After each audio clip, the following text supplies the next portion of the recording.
ಬೆಳಗ್ಗೆ ಒಂದು 10 ಗಂಟೆ ಹಂಗೆ ಹೀಗೆ ಬುಕ್ ಮೈ ಶೋ ಅಲ್ಲಿ ಯಾವ್ದ್ಯಾವ್ದು ರಿಲೀಸ್ ಆಗಿವೆ ಈ ವಾರ ಅಂತ ಚೆಕ್ ಮಾಡುವಾಗ ಈ ಕಿಲ್ ಅನ್ನೋ ಒಂದು ಸಿನಿಮಾ ಕಾಣ್ತು.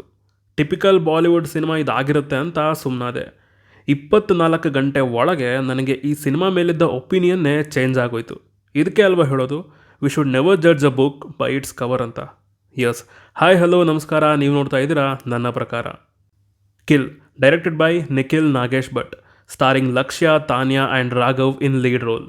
ಆ್ಯಕ್ಚುಲಿ ಇದನ್ನು ನಾನು ರಿಲೀಸ್ ಆಗಿದ್ದ ರಾತ್ರಿನೇ ನೋಡ್ಕೊಂಡು ಬಂದೆ, ಬಟ್ ಹೆಲ್ತ್ ಕಂಡೀಷನ್ಸಿಂದ ರಿವ್ಯೂ ಲೇಟ್ ಆಗಿದೆ. ಇನ್ನೂ ಡಿಲೇ ಮಾಡದೆ ಸ್ಟ್ರೈಟಾಗಿ ಮ್ಯಾಟ್ರ್ ಕಡೆ ಹೋಗೋಣ. ಆ್ಯಂಡ್ ಆ್ಯಸ್ ಯೂಶ್ವಲ್, ಚಾನಲ್ಗೆ ಫಸ್ಟ್ ಟೈಮ್ ಬಂದಿದ್ರೆ ವಿಡಿಯೋನ ಫುಲ್ ನೋಡಿ, ಇಷ್ಟ ಆದರೆ ಮಾತ್ರ ಸಬ್ಸ್ಕ್ರೈಬ್ ಮಾಡಿಕೊಂಡು ಸಪೋರ್ಟ್ ಮಾಡಿ. ಕಿಲ್ ಸಿನಿಮಾದ ಒನ್ ಲೈನ್ ಸ್ಟೋರಿ ವಿಚಾರಕ್ಕೆ ಬಂದರೆ, ಡೆಲ್ಲಿಗೆ ಒಂದು ಟ್ರೈನ್ ಹೊರಟಿದೆ. ಅದರಲ್ಲಿ ನಾರ್ಮಲ್ ಜನರು ಜೊತೆ 2 NSG ಕಮಾಂಡೋಗಳಿದ್ದಾರೆ. ಹಾಗೆ 40 ಜನ ಡಕಾಯತರು ಟ್ರೈನನ್ನ ಲೂಟಿ ಮಾಡೋಕ್ಕೆ ಬಂದಿದ್ದಾರೆ.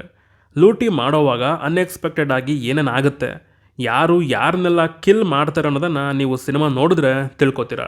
ಸಿನಿಮಾದಲ್ಲಿ ನನಗೆ ಇಷ್ಟ ಆಗಿದ್ದು ಇದರ ರೈಟಿಂಗ್ ಅಂತೀನಿ. ಸಿನಿಮಾ ಶುರುವಾಗಿ ಒಂದು 15 ನಿಮಿಷದ ನಂತರ ಸೀಟ್ ಎಡ್ಜ್ಗೆ ಹೋಗಿ ಕೂತ್ಕೊಂಡವನು ಇಂಟರ್ವಲ್ನಲ್ಲಿ ಹಿಂದೆ ಬಂದೆ. ಮತ್ತೆ ಸೆಕೆಂಡ್ ಹಾಫಲ್ಲೂ ಇದೇ ರಿಪೀಟ್ ಆಯಿತು. ಅವನ ಅಜ್ಜಿ ಏನು ಸಿನಿಮಾ ಮಾಡಿದಾರೆ ಗುರು. ಸಡನ್ನಾಗಿ ಅನ್ಎಕ್ಸ್ಪೆಕ್ಟೆಡ್ ಆಗಿ ಬರೋ ಮೂಮೆಂಟ್ಗಳು, ಆ ವಾಯ್ಲೆನ್ಸ್ ಅಂತೂ ಹೆವಿ ಬ್ರೂಟಲ್ ಆಗಿದೆ. ನನಗೆ ಪರ್ಸ್ನಲಿ ವೈಲೆನ್ಸ್ ಸಿನಿಮಾಗಳು ತುಂಬ ಇಷ್ಟ ಆಗ್ತವೆ, ತುಂಬ ಮಜಾ ಕೊಡ್ತವೆ. ಸ್ಕ್ರೀನ್ ಪ್ಲೇನ ಆ್ಯಕ್ಷನ್ ಮೂಲಕ ಹೆವಿ ಟೈಟಾಗಿ ಬರ್ಕೊಂಡಿದ್ದಾರೆ, ಗ್ಯಾಪೇ ಕೊಡಲ್ಲ. ಬ್ಯಾಕ್ ಟು ಬ್ಯಾಕ್ ಬರ್ತಾ ಹೋಗುತ್ತೆ. ಇಂಟರ್ವಲ್ ಆದಮೇಲಂತೂ ಕೇಳಲೇಬೇಡಿ. ನಾವುಗಳು ರಿಯಾಕ್ಟ್ ಮಾಡ್ತಿದ್ವಿ ಸಿನಿಮಾ ನೋಡುವಾಗ, ಹಾಕು ಆ ನನ್ನ ಮಗನಿಗೆ ಹಾಕು, ಈ ದಡಿಯ ನನ್ನ ಮಗನ ಮಾತ್ರ ಬಿಡಬೇಡ, ಇವನು ಹೆಂಗೆ ಹೊಡಿಬೇಕಂದ್ರೆ ಕಿತ್ತು ಹರ್ಕೊಂಡು ಹೋಗಬೇಕು, ಆ ಲೆವೆಲಿಗೆ ಹಾಕು. ಈ ಥರ ನಮ್ಮ ಕಡೆಯಿಂದ ರಿಯಾಕ್ಷನ್ ಬರ್ಸೋದ್ರಲ್ಲೇ ಈ ಸಿನಿಮಾದ ರೈಟಿಂಗ್ ಗೆದ್ದಿದೆ ಅಂತ ಹೇಳ್ತೀನಿ. ಅಷ್ಟು ಈಸಿ ಅಲ್ಲ ಥಿಯೇಟ್ರ್ನಲ್ಲಿ ಆ ಕ್ಯಾರೆಕ್ಟರ್ಗಳಿಗೆ ಕನೆಕ್ಟ್ ಆಗಿ ಅವು ತಗೊಳ್ಳೋ ಡಿಸಿಷನ್ಗೆ ನಾವುಗಳು ರಿಯಾಕ್ಟ್ ಮಾಡೋದು. ಬಟ್ ಈ ಸಿನಿಮಾ ಅದರಲ್ಲಿ ಗೆದ್ದಿದೆ ಅಂತ ಹೇಳ್ತೀನಿ. ನನಗೆ ಪರ್ಸ್ನಲಿ ಆ್ಯಕ್ಷನನ್ನು ಬರ್ಕೊಂಡಿರೋದು ಬಹಳ ಹಿಡಿಸ್ತು. ಪಕ್ಕ ಬರೆದಿರ್ತಾರೆ, ಸುಮ್ಮನೆ ಪ್ಲ್ಯಾನ್ ಮಾಡಿ ಸೆಟ್ಟಲ್ಲಿ ಹೋಗಿ ಕೊರಿಯೋಗ್ರಾಫರ್ ಹೇಳಿದ್ನ ಮಾಡಿ ಜೈ ಅಂದಿರಲ್ಲ. ಹೀರೋ ಹೊಡೆಯೋ ಪ್ರತಿ ಹೊಡೆತ ಎಷ್ಟು ಇಂಪ್ಯಾಕ್ಟ್ ಕ್ರಿಯೇಟ್ ಮಾಡಬೇಕು, ಹೀರೋ ಹೊಡೆಸ್ಕೊಂಡಾಗ ಆಡಿಯನ್ಸ್ಗೆ ಏನು ಫೀಲ್ ಬರಬೇಕು ಅನ್ನೋದನ್ನು ತಲೆಯಲ್ಲಿ ಹಿಡ್ಕೊಂಡು ಸಖತ್ತಾಗಿ ಬರೆದಿದ್ದಾರೆ. ಪ್ರಾಪರ್ ಬ್ಯಾಟಲ್ ಇತ್ತು ಅಲ್ಲಿ. ಐ ಮೀನ್ ಎಲ್ಲೂ ಒನ್ ಸೈಡೆಡ್ ಆಗೋಯ್ತು ಅಂತ ಅನ್ನಿಸ್ಲೇ ಇಲ್ಲ. ಹೀರೋ ಕಮಾಂಡೋ ಹೌದು, ಆದರೆ ಸೂಪರ್ ಹೀರೋ ಅಲ್ಲ. ಅವನಿಗೂ ಹೊಡೆದಾಗ ರಕ್ತನೇ ಬರೋದು. 2 ಕಡೆ ಪ್ರಾಪರಾಗಿ ಬ್ಯಾಲೆನ್ಸ್ ಮಾಡ್ಕೊಂಡು ಬರ್ತಾರೆ ಫಸ್ಟ್ ಹಾಫ್ವರೆಗೂ. ಬಟ್ ಸೆಕೆಂಡ್ ಹಾಫಲ್ಲಿ ಒಂದು ಪ್ರಾಪರ್ ರಿವೆಂಜ್ ಮೋಡ್ ಆನ್ ಆಗುತ್ತೆ. ಅಲ್ಲಿಂದ ಟ್ರೈನ್ ಜರ್ನಿ ಎಕ್ಸ್ಟ್ರೀಮ್ಲಿ ವೈಲೆಂಟ್ ಅಂತ ಹೇಳ್ತೀನಿ. ನೆಕ್ಸ್ಟ್ ಇದರ ಮೇಕಿಂಗ್. ಒಂದು ಆ್ಯಕ್ಷನ್ ಸಿನಿಮಾದ ಮೂಲಕ ಆಡಿಯನ್ಸ್ನ ಸ್ಯಾಟಿಸ್ಫೈ ಮಾಡೋದು ಅಷ್ಟು ಈಸಿ ಅಲ್ಲ. ಈಗ ಆಡಿಯನ್ಸ್ ಎಲ್ಲದಕ್ಕೂ ಲಾಜಿಕ್ ಕೇಳ್ತಾರೆ. ಅಂಥದ್ರಲ್ಲಿ ಆ್ಯಕ್ಷನ್ ಎಪಿಸೋಡ್ಸ್ ಸಿನಿಮ್ಯಾಟಿಕ್ ಆಗಿಯೂ ಇರಬೇಕು, ಹಾಗೆ ರಿಯಲಿಸ್ಟಿಕ್ ಫೀಲ್ ಕೂಡ ಬರೆಸಬೇಕು. ಈ ಎರಡರ ಮಧ್ಯೆ ಆಟ ಆಡೋದಿದೆಯಲ್ಲ, ಆ ಆಟದಲ್ಲಿ ಈ ಸಿನಿಮಾ ಟೀಮ್ ಅವರು ಗೆದ್ದಿದ್ದಾರೆ. ಯಪ್ಪ ಇದೇನು ಹೊಡೆತಾ ಗುರು ಅಂತ ಸುಮಾರು ಸಲ ಹೇಳ್ತೀರಾ ಸಿನಿಮಾ ನೋಡುವಾಗ, ಸ್ಪೆಷಲಿ ಸೆಕೆಂಡ್ ಹಾಫಲ್ಲಿ. ಎಲ್ಲೂ ಆರ್ಟಿಫಿಷಿಯಲ್ ಅಂತ ಅನ್ನಿಸ್ಲೇ ಇಲ್ಲ. ಆ ಟ್ರೈನ್ ಸೆಟ್ ಕೂಡ ಅಷ್ಟೇ ತುಂಬಾ ರಿಯಲಿಸ್ಟಿಕ್ ಆಗಿದೆ. ಸೆಟ್ ಅಲ್ವಾ, ಸ್ವಲ್ಪ ಜಾಸ್ತಿ ಸ್ಪೇಸ್ ಕೊಡೋಣ ಅಂತ ಎಲ್ಲೂ ತಗೊಂಡಿಲ್ಲ. ಆ ರಿಯಲಿಸ್ಟಿಕ್ ಬ್ರೂಟಲ್ ಆ್ಯಕ್ಷನ್ನ ಆಡಿಯನ್ಸ್ಗೆ ಸಖತ್ತಾಗಿ ಸರ್ವ್ ಮಾಡಿದ್ದಾರೆ ಅಂತ ಹೇಳ್ತೀನಿ ಮೇಕಿಂಗ್ ಮುಖಾಂತರ. Next action choreography. ಇದು ಈ ಸಿನಿಮಾದ ಜೀವಾಳ ಅಂದರೆ ತಪ್ಪಿಲ್ಲ. ಕತೆ ಸಿಂಪಲ್, ಬಟ್ ಕೆಲವೊಂದು ಕ್ಯಾರೆಕ್ಟರ್ಗಳಿಗೆ ಅನ್ಎಕ್ಸ್ಪೆಕ್ಟೆಡ್ ಟ್ವಿಸ್ಟ್ ಇವೆ ಅಷ್ಟೇ. ಆದರೆ ಆಡಿಯನ್ಸ್ನ 1.5 ಗಂಟೆ ಬರೀ ಆ್ಯಕ್ಷನ್ನಿಂದ ಹಿಡಿದು ಕೂರಿಸೋದು ಅದು ಈಗಿನ ಟೈಮಲ್ಲಿ ಅಷ್ಟು ಈಸಿ ಅಲ್ಲ. ಅದಿಲ್ಲಿ ಬೊಂಬಾಟಾಗಿ ವರ್ಕೌಟ್ ಆಗಿದೆ. ಆ ಕಡೆ ಈ ಕಡೆ ತಿರುಗೋಕ್ಕೂ ಚಾನ್ಸ್ ಕೊಡಲ್ಲ.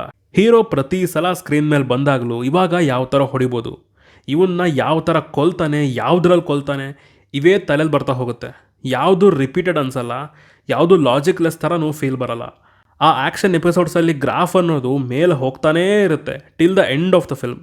ಅಷ್ಟು ಸಣ್ಣ ಜಾಗದಲ್ಲಿ ಆ ಲೆವೆಲ್ ಹೊಡೆದಾಟನ ಹೆಂಗೆ ಡಿಸೈನ್ ಮಾಡಿದ್ರು ಶಿವನೇ ಅನ್ನೋ ಒಂದು ಪ್ರಶ್ನೆ ಬಂತು. ಆ ಟಾಯ್ಲೆಟಲ್ಲೂ ಬಿಟ್ಟಿಲ್ಲ, 3 ಜನನ್ನ ಹಿಡ್ಕೊಂಡು ರುಬ್ಬಾಡಿದ್ದಾರೆ. ಆ ಮೊಮೆಂಟಲ್ಲಿ ನಂಗೆ ಅನಿಸಿದ್ದು ಲಿಟ್ರಲಿ ಸಿನಿಮಾಟೋಗ್ರಫಿ ಟೀಮ್ನ ಅಪ್ರಿಷಿಯೇಟ್ ಮಾಡಲೇಬೇಕು ಅಂತ. ಕೆಲವೊಂದು ಫ್ರೇಮ್ಸ್ ಅಂತೂ ಸಖತ್ತಾಗಿ ಬಂದಿವೆ. ಆ ಸಣ್ಣ ಜಾಗದಲ್ಲಿ ಆ್ಯಕ್ಷನ್ ಪೀಸಸ್ನ ಆ್ಯಡ್ ಮಾಡಿರೋದಲ್ಲದೆ ಹೀರೋನ ಜಸ್ಟ್ ಒಂದು ಫ್ರೇಮ್ ಮೂಲಕ ಎಲಿವೇಟ್ ಕೂಡ ಮಾಡ್ತಾರೆ. ಬ್ರಿಲಿಯಂಟ್ ಎಕ್ಸಿಕ್ಯೂಷನ್ ಅಂತೀನಿ. Next characterisation. ಈ ಸಿನಿಮಾದಲ್ಲಿ ಕ್ಯಾರೆಕ್ಟರ್ಗಳು ಅಂಡರ್ ಪ್ಲೇ ಮಾಡಿವೆ. ಅಂದರೆ ಯಾವ ಕ್ಯಾರೆಕ್ಟರ್ಗಳಿಗೂ ಜಾಸ್ತಿ ಡೈಲಾಗ್ಸ್ ಇಲ್ಲ, ಬಟ್ ಇರೋ ಡೈಲಾಗ್ಗಳು ಮುಂದೆ ಬರೋ ಸಿಚುವೇಶನ್ಗಳಿಗೆ ಸೂಟ್ ಆಗೋ ಥರ ಇತ್ತು. ಆ್ಯಂಡ್ ಇರೋ ಕಡಿಮೆ ಕ್ಯಾರೆಕ್ಟರ್ಗಳಿಗೆ ಕೂಡ ಒಂದು ಪ್ರಾಪರ್ ಡೆಪ್ತ್ ಇದೆ ಸಿನಿಮಾದಲ್ಲಿ.